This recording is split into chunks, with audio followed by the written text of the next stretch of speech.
Mata TV YouTube Indonesia dengan bangga mempersembahkan sebuah storytelling kekinian abad ini, diangkat dari karya besar Esa Mintarja yang sangat populer di masanya, berlatar belakang kisah tanah Jawa masa lampau, tepatnya di penghujung kejayaan kerajaan tanah Jawa, dengan judul Kisah Api di Bukit Menoreh.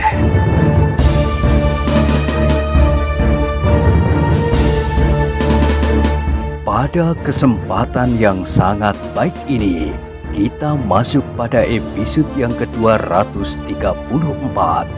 Selamat menikmati.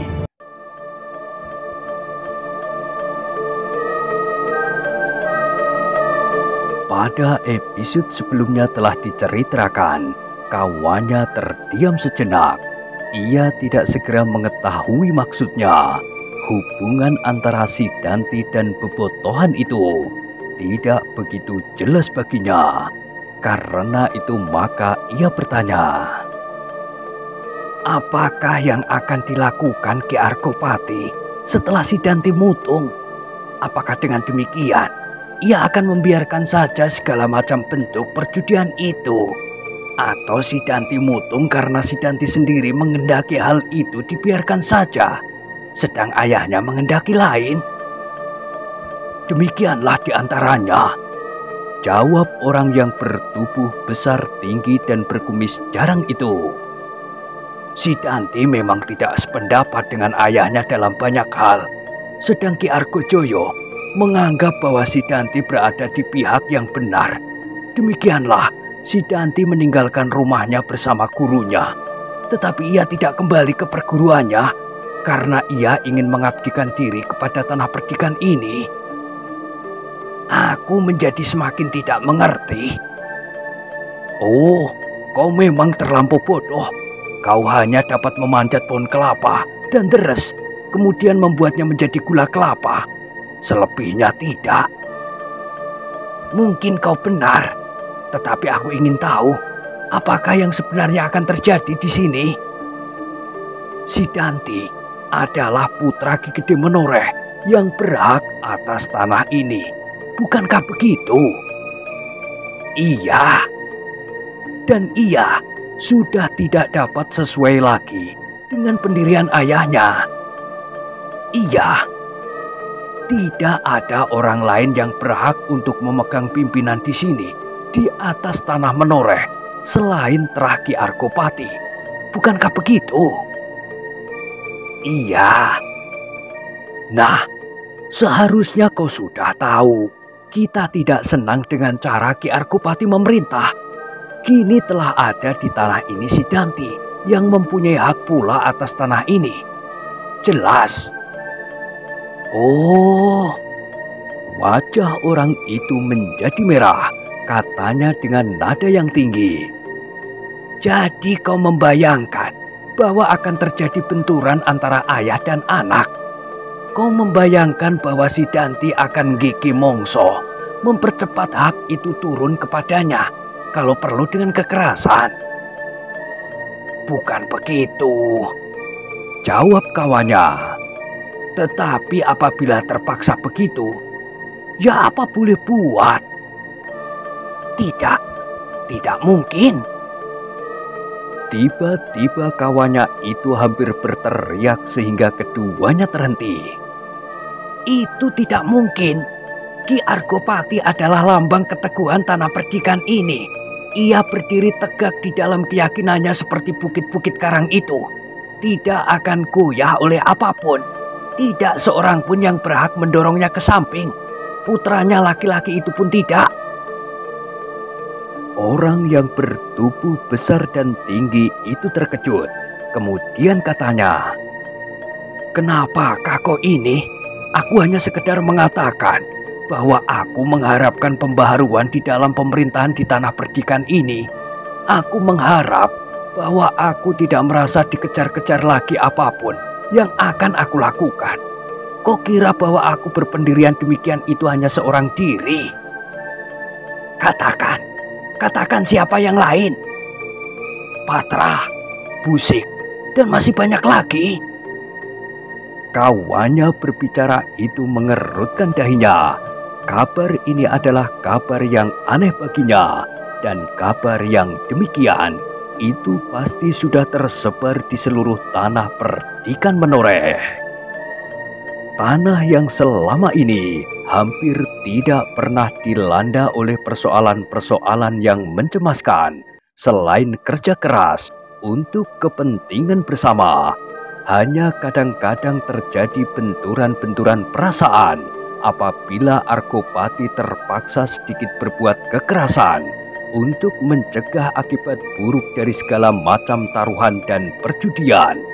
Sabung ayam, gemak, jirak kemiri dan sebangsanya yang kadang-kadang dapat menjerumuskan seseorang ke dalam neraka yang paling dalam. Tetapi tiba-tiba tanpa ada mendung dan hujan, meledaklah petir di langit. Sekelompok orang-orang yang kecewa menghendaki pembaharuan. Pembaharuan yang tidak dilandasi atas ketentuan yang berlaku. Orang itu bukanlah orang yang mempunyai pengetahuan cukup untuk memikirkannya. Ia hanya dibayangi oleh kecemasan bahwa akan terjadi sesuatu yang tidak menyenangkan.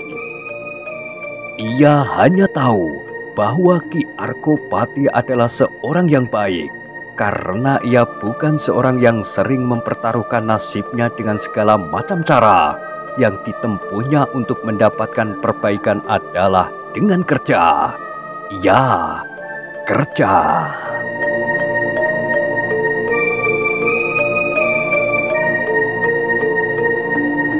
Tetapi ia mendengar kawannya yang bertubuh tinggi besar itu berkata, "Marilah, kita masih belum sampai ke pasar. Bukankah kita akan pergi ke pasar? Lupakan saja kabar itu. Kalau kau sependapat, sambutlah. Kalau tidak, jangan risaukan lagi. Aku kira tidak akan terjadi apa-apa." Kawannya tidak menyahut. Mereka melangkahkan kaki mereka, meneruskan perjalanan. Tetapi mereka kemudian saling berdiam diri di sepanjang jalan. Masing-masing dibayangi oleh angan-angan sendiri. Namun kabar yang demikian itu sebenarnya memang terlampau cepat menjalar. Hampir setiap mulut segera mengucapkannya. Si Danti Mutung meninggalkan ayahnya dan tinggal di rumah pamannya bersama gurunya karena tidak sependapat dengan cara ayahnya memerintah di tanah Perdikan Menoreh. Beberapa orang penting akhirnya sebelum matahari terbenam di ujung barat itu, pada hari itu juga mendengar pula kabar itu. Tetapi mereka menganggap bahwa kabar itu agaknya terlampau dibesar-besarkan.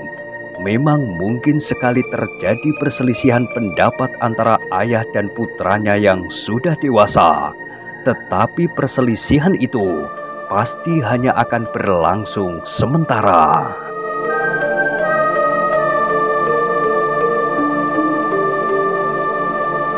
Aku mendengar bahwa pertentangan yang paling tajam justru terjadi antara Ki Argopati dan Ki Tambakwedi, desis seseorang. Bahkan mereka berjanji untuk menyelesaikannya di bawah pucang kembar. Ah, jangan mengikau, sahut yang lain. Itu hanya sekedar mimpi yang buruk. Yang mula-mula berbicara mengangguk-anggukkan kepalanya. Mudah-mudahan itu hanya sekedar mimpi yang buruk atau pendengaran orang yang membuat kabar ini salah dengar. Tetapi keduanya menyebut-nyebut pucang kembar dan saat purnama naik. Ternyata kabar-kabar yang bersimpang siur telah menggetarkan seluruh tanah Perdikan Menoreh. Bahkan seakan-akan Bukit Menoreh yang membujur membeku itu pun ikut bergetar pula. Namun dalam pada itu, hati si Danti selalu dicemaskan oleh rahasia tentang dirinya. Bagaimanakah jadinya seandainya Arkopati sendiri yang menyebarluaskan rahasia itu. Itu tidak akan terjadi, berkata Ki Tambakwedi. Arkopati tidak akan mencoreng arang di kening sendiri. Ia tidak akan mau membukakan rahasia itu kepada siapapun. Sebab dengan demikian, hanya akan membuat dirinya sendiri terpercik noda dan malu. Si Danti mengangguk-anggukkan kepalanya, meskipun dadanya masih diamuk oleh keraguan-raguan.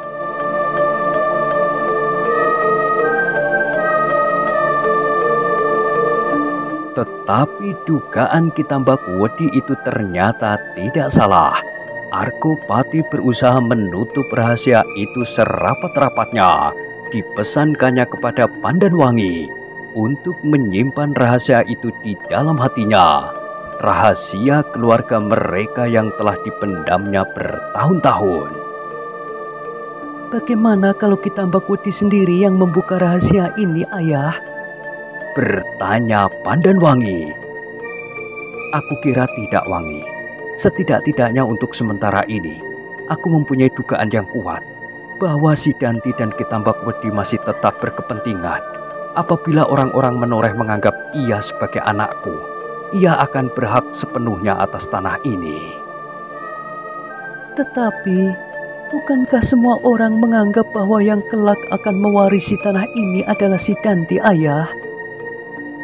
Iya, apabila ia menurut jalan yang aku gariskan. Kalau jika menyimpang dari jalan itu, apalagi membenturkan tanah ini dengan kekuatan pajang, aku tidak akan dapat menerimanya. Hak itu dapat aku cabut dan aku serahkan kepada orang lain. Pandanwangi tidak menjawab, ditundukkan kepalanya dalam-dalam. Ia sudah dapat menduga bahwa dirinya pasti akan tersangkut di dalamnya.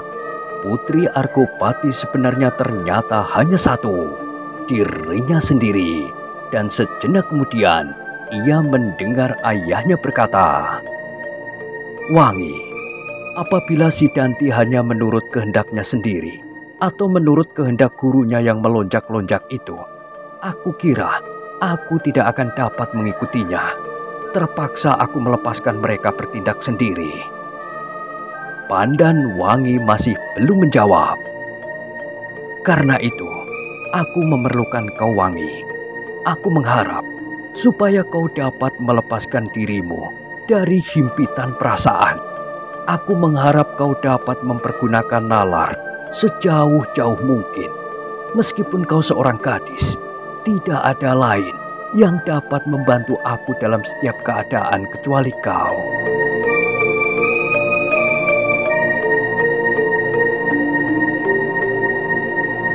Pandanwangi semakin menundukkan kepalanya dan ayahnya berkata seterusnya, Aku tahu bahwa kau akan mendapatkan beban yang terlampau berat bagi seorang gadis.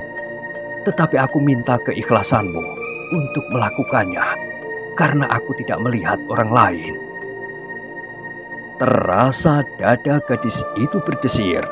Ia mencoba sekuat-kuat tenaganya untuk bertahan supaya perasaan kegadisannya tidak mendorongnya untuk menitikkan air mata. Namun dengan demikian, terasa tenggorokannya menjadi pepat dan matanya menjadi pedih. Dan ia mendengar ayahnya berkata seterusnya, Tidak ada jalan lain bagi kita, Wangi. Demi keselamatan tanah ini, tanah nenek moyang yang kemudian telah dikuatkan dengan kekancingan bahwa tanah ini telah menjadi tanah perdikan.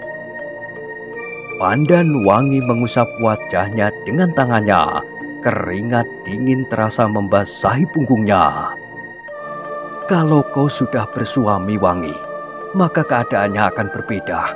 Tetapi hal itu belum terjadi, sehingga semuanya masih tergantung kepadamu. Tanpa disengaja Pandanwangi menganggukkan kepalanya.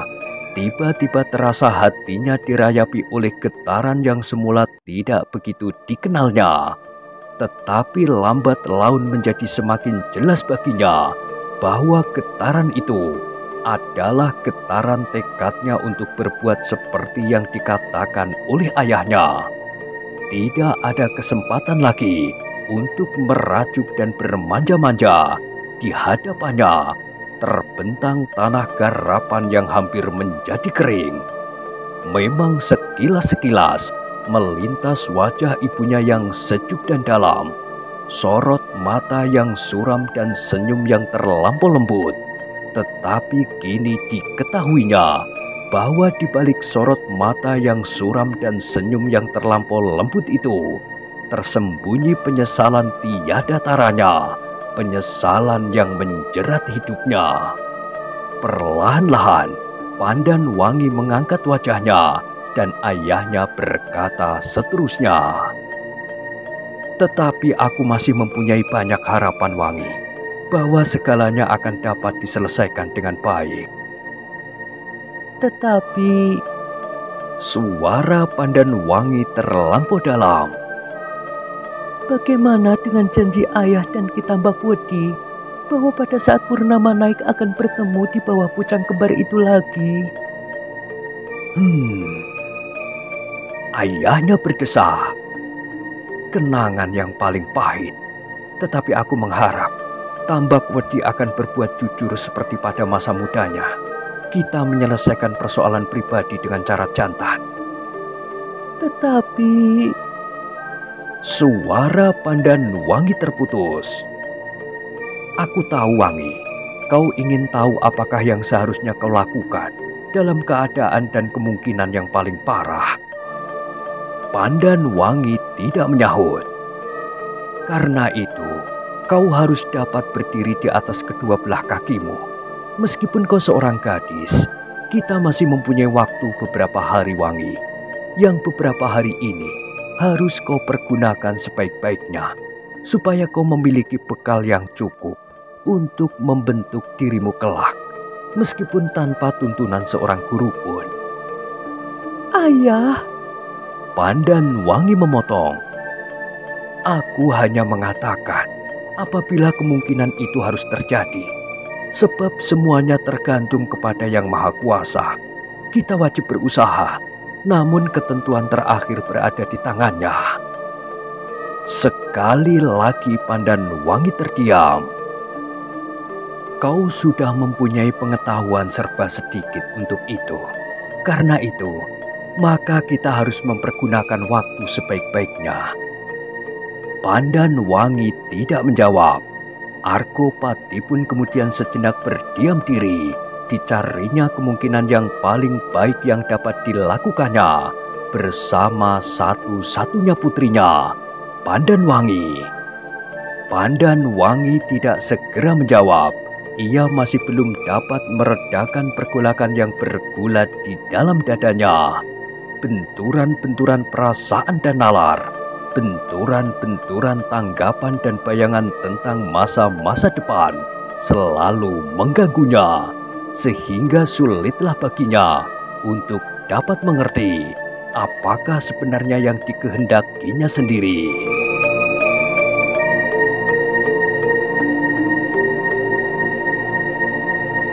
Kadang-kadang hatinya terbakar oleh perasaan bencinya terhadap keadaan yang telah membuat keluarganya retak sejak dibentuk oleh ayah dan ibunya. Kadang ia ingin melepaskan kebencian dan kemarahannya. Tetapi kadang-kadang tumbuhlah sifat-sifat kegadisannya. Ia ingin merajuk dan bahkan kemudian menjauhkan diri dari setiap persoalan. Ia ingin lari saja entah kemana. Tetapi setiap kali dipandanginya wajah ayahnya yang suram, maka tumbuhlah getaran yang panas di dalam dirinya. Ayahnya kini tinggal berdiri sendiri. Apabila ia pergi pula meninggalkannya, maka ayahnya, satu-satunya orang yang masih ada di dekatnya itu, akan ditelan oleh Kitambak Wedi. Pandan Wangi tidak dapat mengerti dorongan apakah yang telah membawa pamannya ikut di dalamnya. Pandan Wangi tidak dapat mengerti kenapa adik ayahnya itu memusuhi ayahnya pula.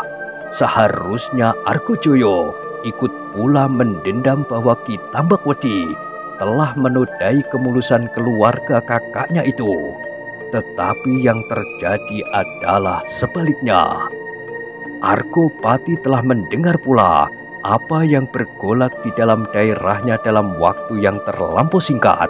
Argopati yang mempunyai tanggapan yang tajam itu segera dapat mengerti bahwa Ki Tambakwedi telah mempergunakan Argojoyo dan Sidanti untuk memecah Padang dan dimulainya dari tanah perdikan Menoreh. "Aku dapat menghubungi Adipati Pajang," berkata Argopati di dalam hatinya. "Tetapi harga diriku akan terkorbankan, seolah-olah aku tidak dapat mengatasi persoalan yang tumbuh di dalam daerahku. Daerah yang sudah diberi wewenang untuk menjadi tanah perdikan. Aku sudah dibebaskan dari sebagian besar kewajiban-kewajiban yang mengikat, sehingga seharusnya aku tidak membuat Pajang menjadi sulit dan terpaksa menitikkan keringat, dan apalagi darah prajurit-prajuritnya. Itulah sebabnya maka Argopati berpendirian untuk menyelesaikan masalah tanah perdikannya tanpa campur tangan orang luar." Pandan Wangi mengangkat wajahnya ketika ia mendengar ayahnya kemudian berkata, "Bagaimana Wangi? Apakah kau dapat mengerti maksudku?" Sejenak Pandan Wangi terbungkam, namun kemudian kepalanya mengangguk kecil. "Bagus Wangi," berkata ayahnya. "Harapanku satu-satunya kini adalah kau. Tidak ada orang lain yang dapat aku percaya sepenuhnya. Apalagi setelah Argojoyo dan Sidanti menyebarkan segala macam desas-desus yang telah merusak sendi kehidupan di tanah perdikan ini, menumbuhkan kegelisahan dan kecurigaan di antara kita, dan menyalakan api ketidakpuasan yang sama sekali tidak beralasan. Tetapi aku tahu Wangi, bahwa di antara orang-orang yang tidak puas adalah orang-orang kaya. Dengan uangnya, mereka berusaha untuk menyebarkan pendiriannya, dan kita ternyata masih belum siap untuk melawannya." "Dan ayah masih belum bertindak apa-apa?" bertanya Pandan Wangi. Pertanyaan itu telah menyentuh hati Argopati, sehingga wajahnya yang suram itu tiba-tiba seolah-olah menjadi cerah. Dengan nada yang dalam ia berkata, "Pertanyaanmu telah menumbuhkan gairah di dalam hatiku Wangi. Aku memang belum berbuat apa-apa. Aku menunggumu. Aku ingin mendengar ketetapan hatimu, karena kau seorang gadis Wangi. Aku ingin tahu, di mana kau hendak berdiri. Apakah kau akan berdiri di samping ayahmu sebagai seorang kepala tanah perdikan yang kini sedang diguncang-guncang oleh orang lain? Ataukah kau akan berdiri sebagai seorang gadis yang sedang kecewa menghadapi masalah dirinya dan masalah keluarganya? Ketidakjujuran dan noda-noda yang kotor telah melekat di wajah kita karena persoalan yang mengejutkan hati itu." Getaran yang panas yang seolah-olah menyala di dalam dada Pandan Wangi menjadi semakin berkobar. Tiba-tiba air matanya serasa kering. Jari-jarinya yang halus itu tergenggam seperti sedang menggenggam hulu pedang. Katanya, "Ayah, aku adalah satu-satunya keturunan kepala tanah perdikan Menoreh. Apapun yang telah terjadi atas diriku, atas keluargaku, tetapi aku bertanggung jawab atas kelangsungan hidup tanah ini.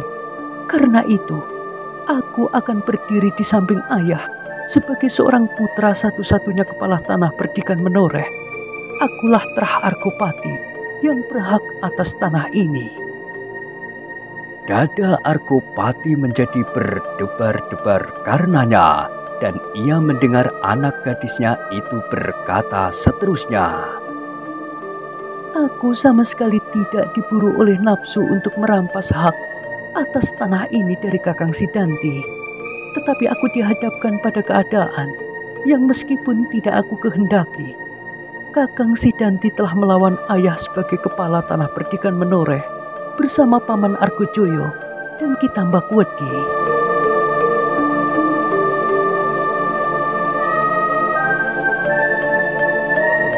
Argopati mengangguk-anggukkan kepalanya. Kemudian katanya, "Terima kasih Pandanwangi. Memang tidak ada orang lain yang dapat berbuat demikian selain kau. Aku sudah berkeputusan, apabila kau berdiri tegak dengan dada tengadah, maka aku akan berbuat apa saja buatmu Wangi. Meskipun aku sudah lama meletakkan tombak pendekku, tetapi untuk mempertahankan tanah ini, untuk menempatkan kau di tempat yang seharusnya, aku akan menariknya dari warangka dan selongsongnya. Aku akan dapat mempergunakan lagi seperti aku pernah mempergunakannya dahulu. Tetapi apabila kau berdiri di atas kegadisanmu, merajuk dan berputus asa, maka kau hanya akan menemukan mayatku besok, sesudah purnama naik di bawah pucang kembar." "Ayah." "Tidak Wangi," potong ayahnya. "Sekarang aku berpendirian lain. Justru kau telah menyatakan tekadmu. Aku masih ingin melihat betapa cerahnya matahari pagi sesudah purnama yang cerah itu." Ayahnya berhenti sejenak, lalu katanya, "Karena itu pula, aku harus cepat bertindak. Hari ini aku akan mengumpulkan tetua tanah perdikan. Aku tidak dapat memberi kesempatan terlalu lama kepada orang-orang yang sengaja membuat kegelisahan itu. Aku harus memberi batasan waktu kepada mereka untuk menghentikan kegiatan mereka. Kalau mereka tidak bersedia, apa boleh buat, aku akan bertindak sesuai dengan kewajibanku, kepala tanah perdikan Menoreh." Dan Ki Argopati itu benar-benar bertindak cepat. Saat itu juga ia memanggil beberapa orang tetua tanah perdikannya. Tetapi meskipun demikian, Argopati tidak ingin membuat kesan yang dapat menambah kegelisahan rakyatnya. Karena itu, maka ia pun berbuat dengan sangat berhati-hati. Pembicaraan-pembicaraan di antara mereka segera dilakukannya. Argopati ingin mendapatkan laporan dan pendapat beberapa orang tetua tanah perdikannya. Tetapi Argopati sebagai seorang laki-laki jantan sama sekali tidak menyinggung-nyinggung janjinya dengan Ki Tambakwedi di bawah pucang kembar nanti pada saat purnama naik. Yang dibicarakan di antara mereka adalah desas-desus yang makin tersebar luas, yang dapat menumbuhkan tanggapan yang berbeda-beda di antara rakyat tanah perdikan Menoreh. Ada yang dengan sepenuh hati menyambut Argojoyo bersama Sidanti untuk menumbuhkan suasana baru di Menoreh.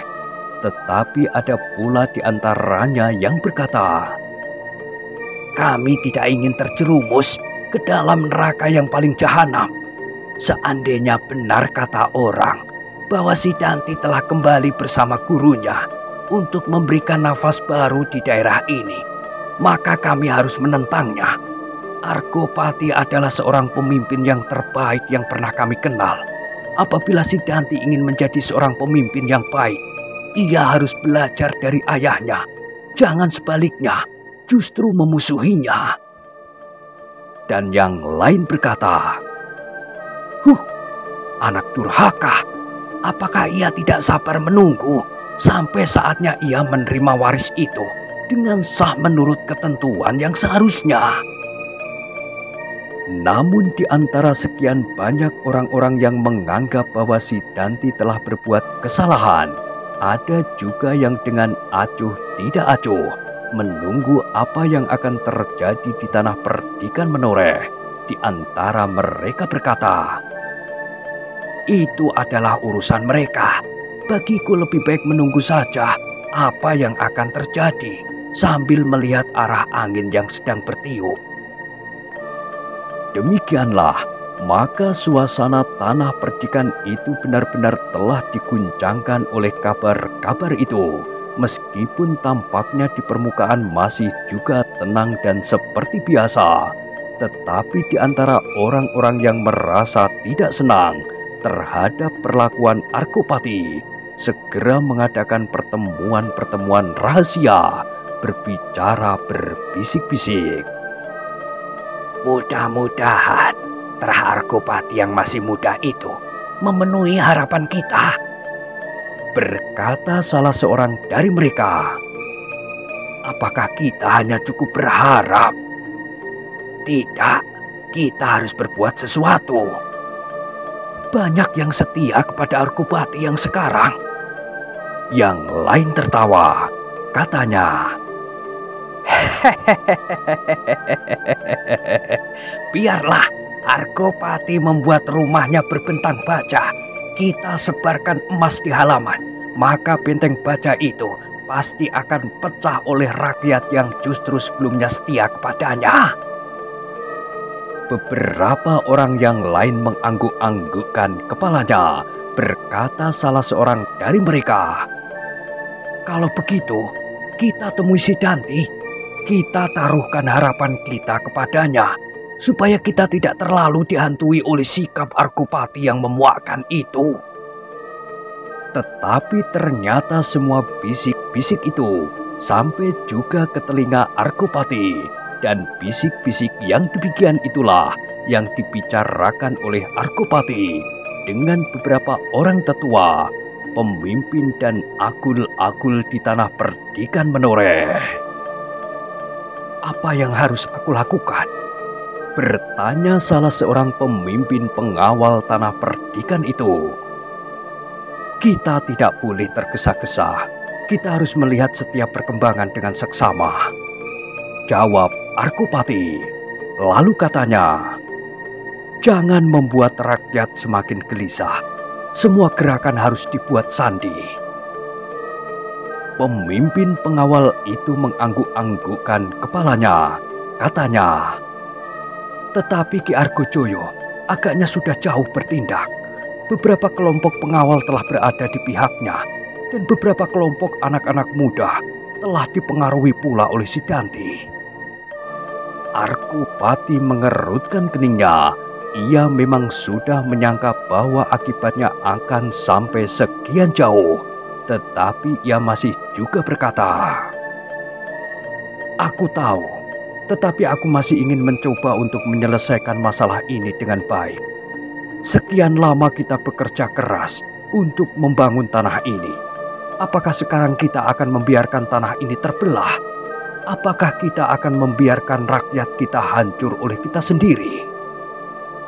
Tidak, sahut pemimpin pengawal yang sudah setengah umur itu, yang selama ini sebelum peristiwa ini terjadi selalu mendampingi Argojoyo.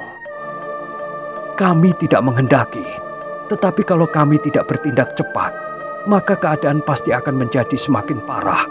Kalau kita tidak memberi mereka kesempatan, maka kita pasti akan segera dapat mengatasinya. Tunggulah, jawab Argopati. Aku akan membuat perhitungan. Pemimpin pengawal itu menggeram. Namun dada Argopati pun digetarkan pula oleh geram di dalam pusat jantungnya.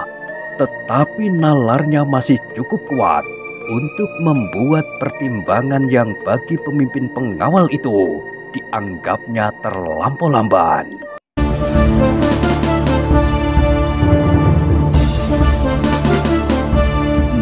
Nah, bagaimanakah kisah selanjutnya? Silahkan ikuti terus kisah Api di Bukit Menoreh pada episode berikutnya. Sampai jumpa.